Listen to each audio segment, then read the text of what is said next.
Penistaan agama secara umum merujuk pada tindakan atau ucapan yang dianggap merendahkan, menghina, atau mencemarkan nilai-nilai sakral suatu agama.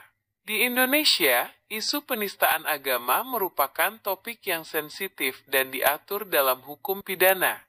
Dasar hukum penistaan agama di Indonesia.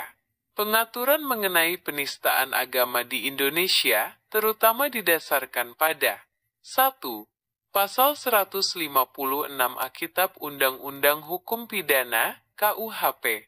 Pasal ini menyatakan, dipidana dengan pidana penjara selama-lamanya 5 tahun barang siapa dengan sengaja di muka umum mengeluarkan perasaan atau melakukan perbuatan A. Yang pada pokoknya bersifat permusuhan, penyalahgunaan atau penodaan terhadap suatu agama yang dianut di Indonesia. B. Dengan maksud agar orang tidak menganut agama apapun juga, yang bersendikan ketuhanan yang Maha Esa. 2. Undang-Undang Nomor 1 PNPS Tahun 1965 tentang pencegahan penyalahgunaan dan atau penodaan agama. Undang-undang ini menjadi payung hukum utama dalam menangani kasus penistaan agama. Selain itu, delik-delik yang berkaitan dengan kehidupan beragama juga diatur dalam pasal-pasal lain di KUHP seperti Pasal 175, 176, 177, 503, dan dalam Undang-Undang Informasi dan Transaksi Elektronik UU ITE, terutama pasal 28 ayat 2. Jika penistaan dilakukan melalui media elektronik dan menimbulkan rasa kebencian atau permusuhan berdasarkan sara. Unsur-unsur penistaan agama.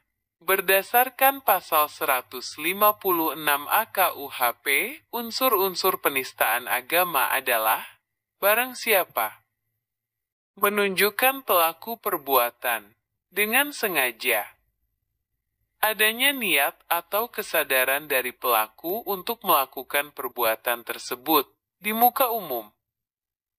Perbuatan dilakukan di tempat yang dapat dilihat atau didengar oleh banyak orang, atau melalui media yang dapat diakses publik, misalnya media sosial, tulisan, siaran, mengeluarkan perasaan atau melakukan perbuatan. Bisa berupa ucapan, tulisan, tindakan, atau bahkan bahasa tubuh, yang pada pokoknya bersifat permusuhan, penyalahgunaan, atau penodaan terhadap suatu agama yang dianut di Indonesia. Ini adalah inti dari perbuatan penistaan, yaitu merendahkan, menghina, atau mencemarkan agama.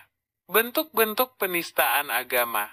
Contoh perbuatan yang dapat dikategorikan sebagai penistaan agama meliputi verbal, mengolok-olok, menyindir, menuduh, mengejek, menghina, atau candaan yang tidak pantas terhadap agama, kitab suci, nabi, atau simbol-simbol agama.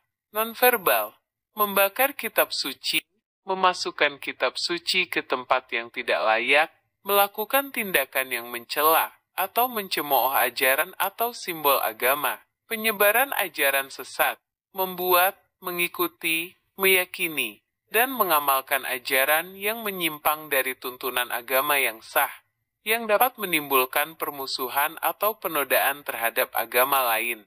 Hukuman penistaan agama. Bagi pelaku penistaan agama, ancaman pidana penjara adalah paling lama 5 tahun. Jika perbuatan dilakukan secara tertulis atau melalui media elektronik, ancaman pidana dapat mencapai paling lama 6 tahun. Perbedaan penistaan agama dan kritik agama. Penting untuk membedakan antara penistaan agama dengan kritik agama. Kritik agama, dalam konteks akademik atau diskusi konstruktif, bertujuan untuk menganalisis, mengevaluasi, atau mempertanyakan aspek-aspek agama secara intelektual, tanpa adanya niat untuk menghina, merendahkan, atau memprovokasi permusuhan. Namun, batas antara kritik dan penistaan seringkali tipis dan menjadi subjek perdebatan, terutama jika kritik tersebut dianggap melewati batas kepatutan dan menyentuh ranah kesakralan yang dapat memicu kemarahan umat beragama. Contoh kasus penistaan agama di Indonesia.